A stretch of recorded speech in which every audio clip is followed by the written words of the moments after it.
Welcome to our podcast today. Champions are built. This is Coach EJ, the brand. This is Coach Aaron, the source. Good morning, EJ. What's on tap for us today? Aaron, man, a hot subject is coming up, and I've seen this happen over the past probably 6 months. And now we see Major League Baseball starting to question, really, the Players Association, the union, start to question about the rules of baseball. And it's relevant to this subject, arm injuries. So our topic today, Aaron, is how many pitches is too much? Arm injuries from youth baseball to Major League Baseball. Good subject. Yeah, and actually we're right in the thick of it. It's funny because I've got my guys who, the guys who are coming in during their season now, and we're always doing kind of that arm check where I'm asking them, well, hey, when did you throw last? How many pitches did you throw? What'd you do after to recover? How's it feeling today? We kind of go through a whole checklist. And then based on how their body is doing, we then change the training protocol.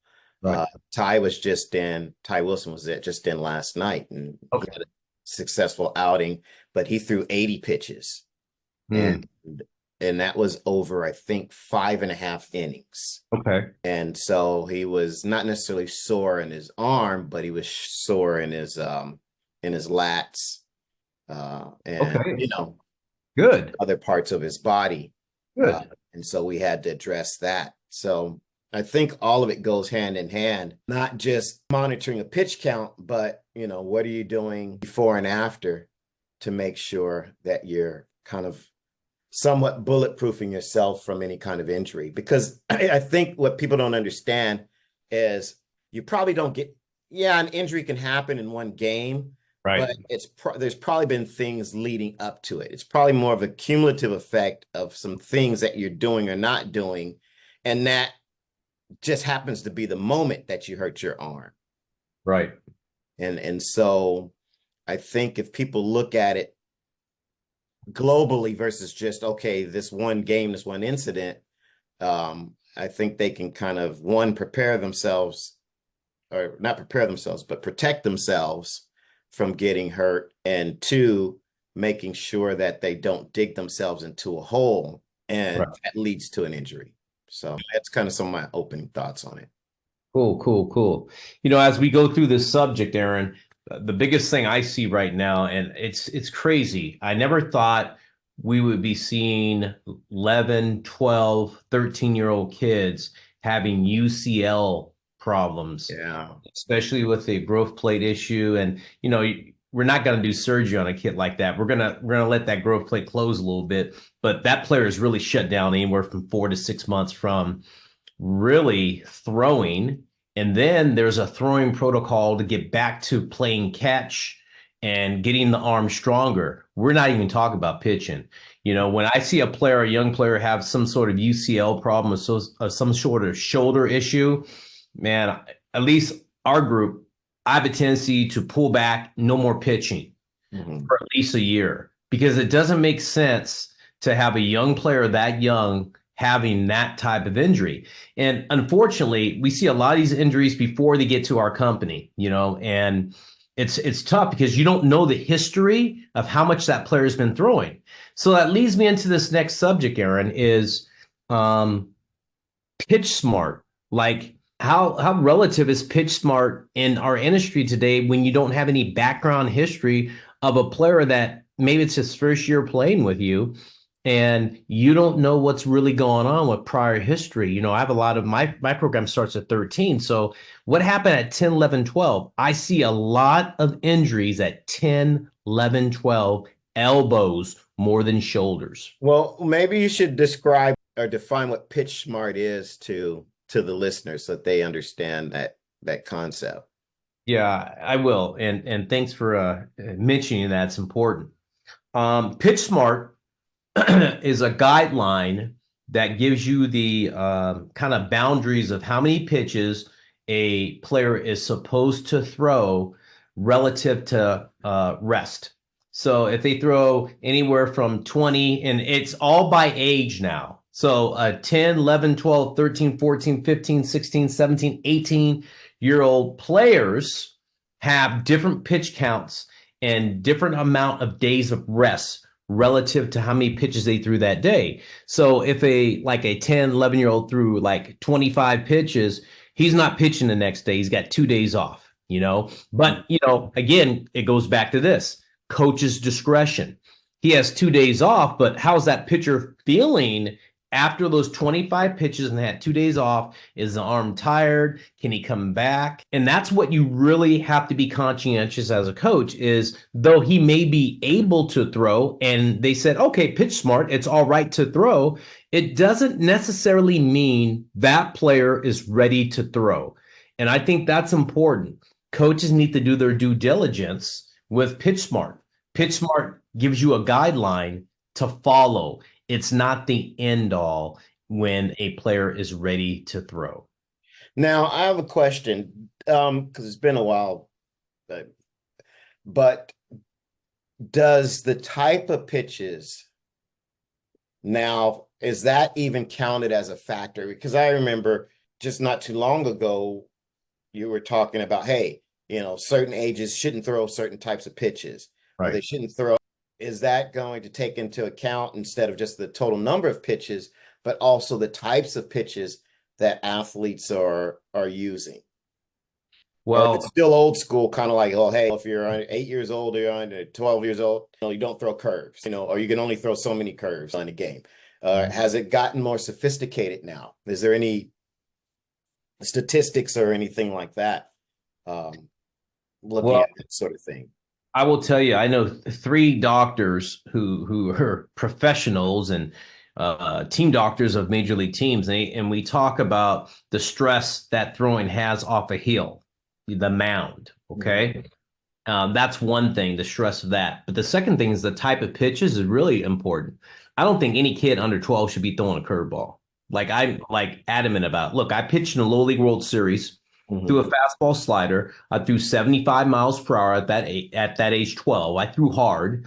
I threw 144 pitches in 5 innings, five innings, and my arm wasn't the same. I still had a blessed arm, but it wasn't the same after that. It wasn't the natural motion and stuff. And I never had any problems after that, elbow problems or shoulder problems. But I didn't have that natural gift that Sean Dunston had prior to that. Sean Dunston, as you know, Yeah. is a major league shortstop who Yep. arguably had the best infield arm ever in Major League Baseball playing shortstop. So, like going back to the pitches, though, which we were discussing, I don't think any 12-year-old kid and under should be throwing a curveball. I think locating the fastball inside, outside, throwing a changeup, changing speed of the ball is deceptive enough to the hitter. The hitter's having trouble with the speed, not the curving of the ball. Okay. Mhm. That's what throws hitters off. And I think it's really important. If I had a 12-year-old kid, 10, 11, no curveballs. I mean, it's just too young. And then even at 13 and 14, you need to limit the amount of pitches you definitely need to throw off speed pitches at that age. No curve at 13, 14. Hey, 3 curves, that's enough. 4 curves, that's enough. Let's not start twisting the arm. Because kids, it's not that the curveball hurts you, Aaron. It's the Mhm. fact that kids can't repeat the grip and the release point of the pitch that hurts their arm. I think that's the biggest difference. I think old school thinking needs to come back in play about these curveballs, twisting of the elbow.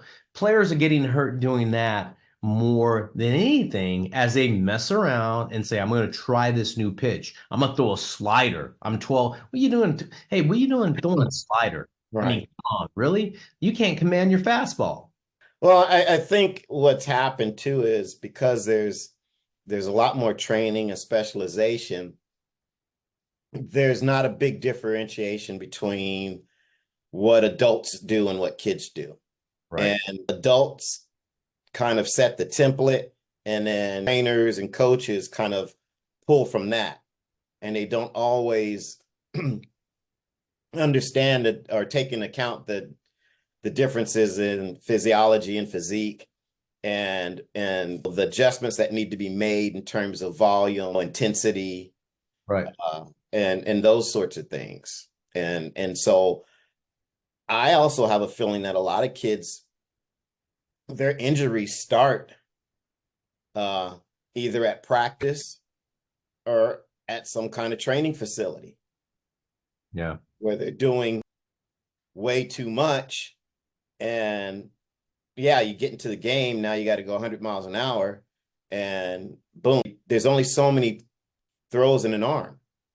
Right. And if you've used up some of those during the week doing different things, different intensities, and you haven't taken the proper recovery, because it's very easy, I think, with adolescents, because of the way their physiology is and how they don't manifest the red flags aren't manifested the way they are with adults in Right. terms of the muscle soreness or the stiffness. Those are our warning signs that for adults that say, hey, you've kind of overdone it or you're approaching that point.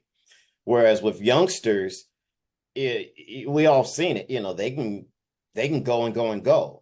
They might go for an hour and be a little tired, and then next thing you know, they're jumping off the walls 15 minutes later. I And know. because their bodies are just built differently. And Mhm. so it can be hard to get a handle or read on some problems that might be creeping up. And so I think things like pitch count are a safe way to kind of keep you within some boundaries so that maybe you don't. And then you take into account the kids at those ages can't always articulate what's going on with their bodies. So there may be an athlete that has something that's bothering them, but doesn't know how to articulate it and just says, okay, well, I'll just kind of muscle through this. So I think on a few different levels, when you're dealing with those athletes that are much younger, like I said, 14 and below, that you've got to kind of be proactive in in the communication and the monitoring and setting those guidelines, Mhm. to prevent them from going down that slippery slope to an injury. There definitely, I believe in this day and age for all players, regardless of their pitchers or not, Aaron, there Mhm. needs to be some sort of arm care program in place. Yeah, Whether it's you've got, I'd love to get Alan Jaeger on again and talk about these injuries and what he's seen too. right. Uh, and if the audience doesn't know who Alan Jaeger is, he's the godfather of long toss and his Jaeger Man program that he's instituted throughout the country. But Aaron, I think the subject I want to get to, and I think this is, and it made me think of this, is about this in-season arm care or preseason arm care, is your program, Top Guns, that you have players, athletes that come in and do this program. And then also, I've noticed some athletes that we share, you've instituted a in-care program, not only with the rest of their body, but I've noticed those players that are in that program with you are having less injuries and less arm, shoulder, joint issues with their elbows, and they're throwing the ball better, and they don't have the soreness, and they look really good. And I just thought, I think about those four guys that are working with you, and relative to the maybe the other players that aren't doing anything, it's a major difference. So if you could talk a little bit about the care of like the Top Guns or athletes that you have, that you've instituted some other elbow, body, other parts of the body that affect throwing. I love the audience to hear about it, because I think it's super important for a young baseball player and a professional player. Well, I mean, I look at, just in a general sense, I look at throwing as an athletic activity. Right. So it's a total body activity. It just happens, the force just happens to transfer itself through the arm. But I try and incorporate that athletes use their total body, use their legs, use ground force transfer, all of those things to throw harder, to be more accurate, to be more balanced, to be more efficient. Um, and yes, we do things because you want, that torque that's coming through the arm. You want the arm to be able to handle it. So we do things to strengthen the shoulder, strengthen the elbow, strengthen the wrist. Well, I even work on strengthening the grip. I think that's something that Right. is not really looked at, but you're going to fatigue at every point. And even though it's something that you're not necessarily, your hand's not going to be cramping and you're not going to be able to grip the Right. ball, but there's degrees of fatigue that happen in the body and you make adjustments. And if you start to have some kind of grip or hand fatigue, what do you think you're going to do? You're going to try and accommodate that. And Right. so now that might affect how you finish with the ball, which now might affect the forces going through the wrist and the elbow or the shoulder. Do you see what I'm saying? So Absolutely.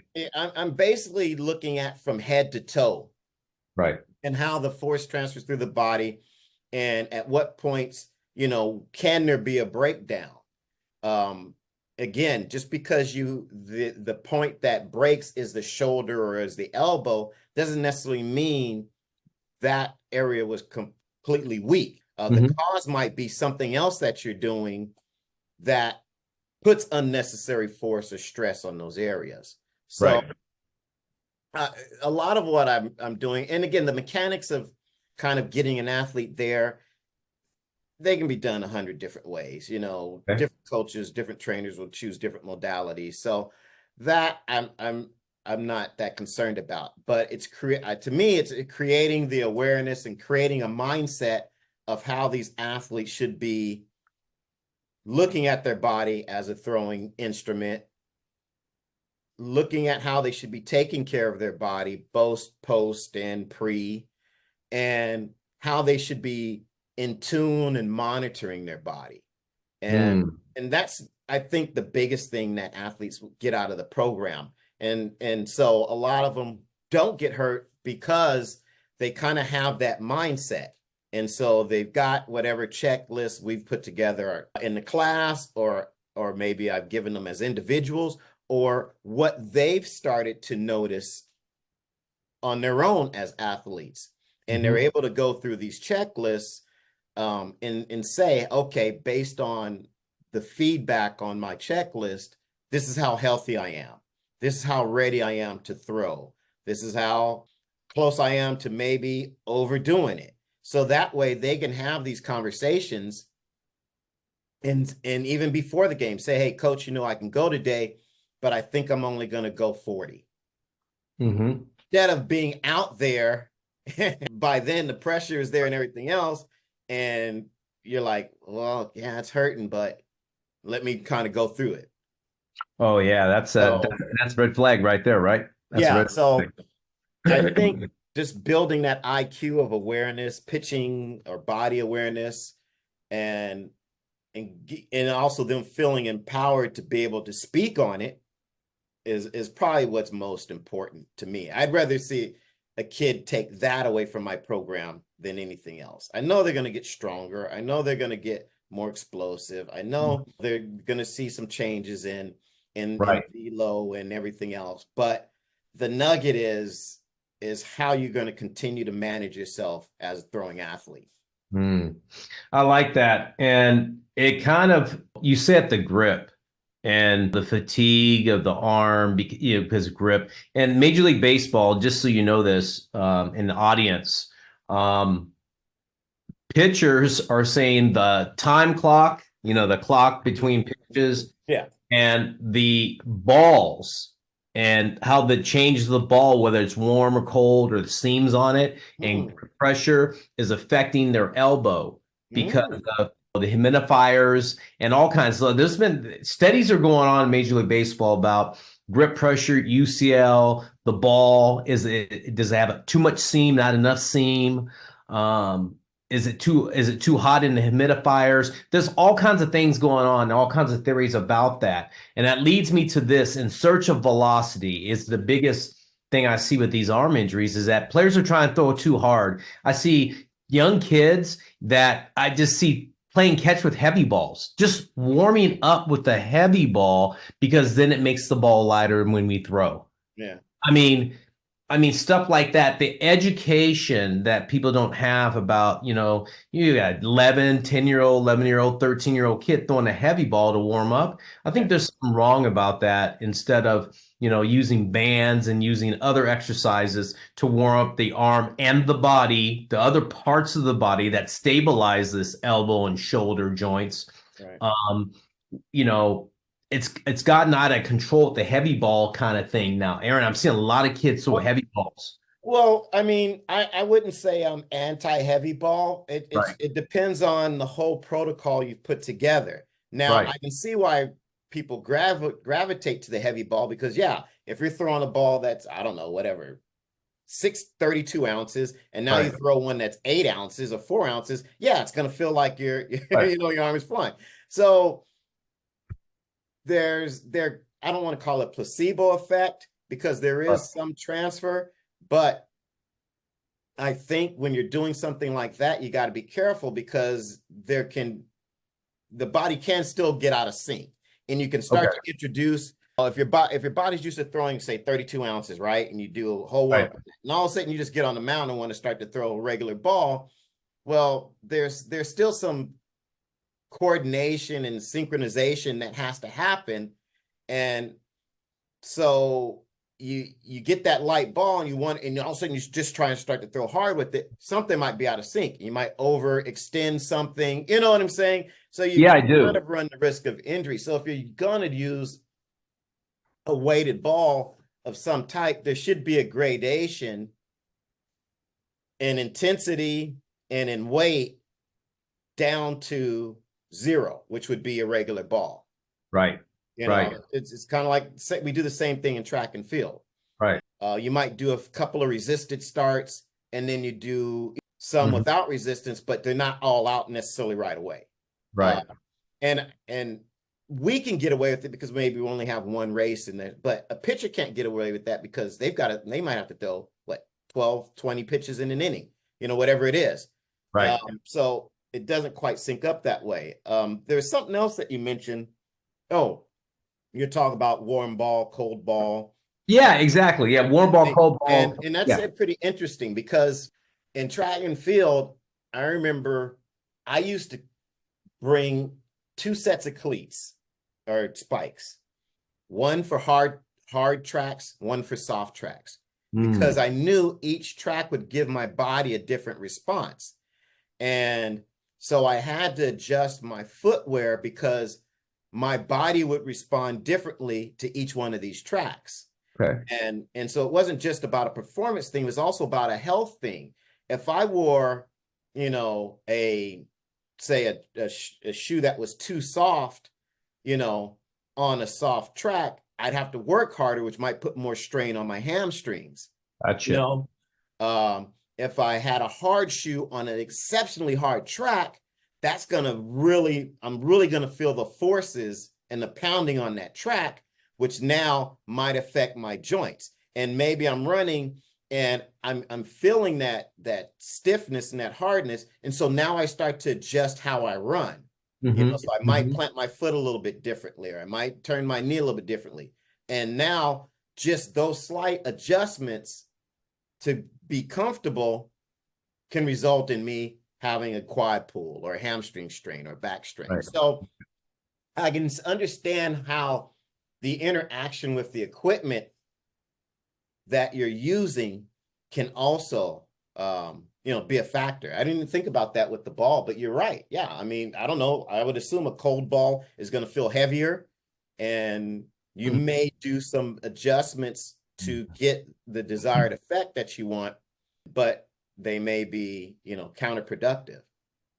So, Yeah, I mean, it's and a pretty interesting way to look at it.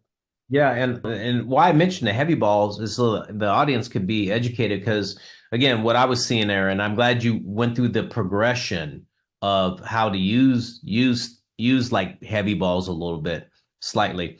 But I know that I see a lot of youngsters who go on social media and say, "Oh, I saw this guy doing it," and they don't even warm up. They just grab it out of their bag and start throwing it. Yeah, yeah, And that's what my point was really being made is that I will see that and go, hey man, put that thing away right now.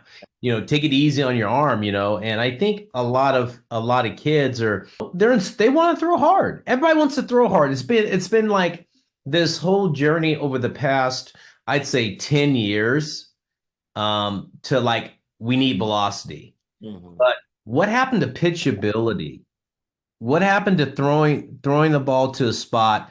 Hitters hitters can't hit pitches, and I'm not talking about I'm talking about located pitches like a high fastball, Aaron, or a Yeah. low inside. Like no one pitches inside anymore because of the bat.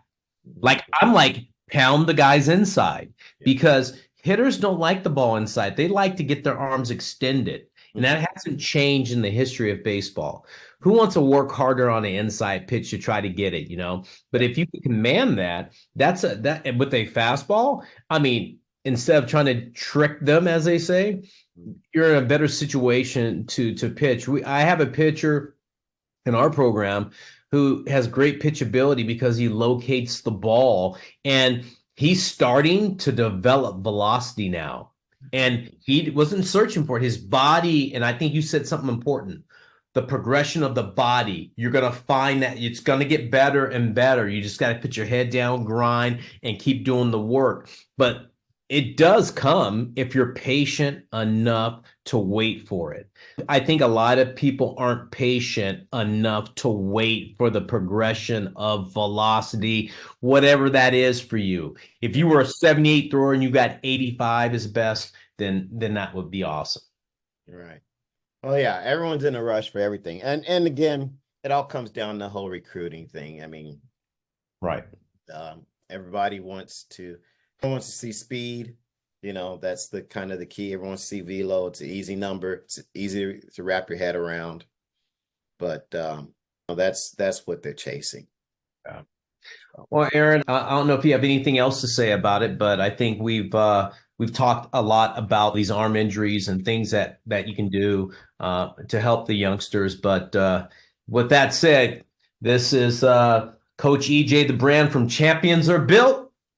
And this is Coach Aaron, the source. We'll see you.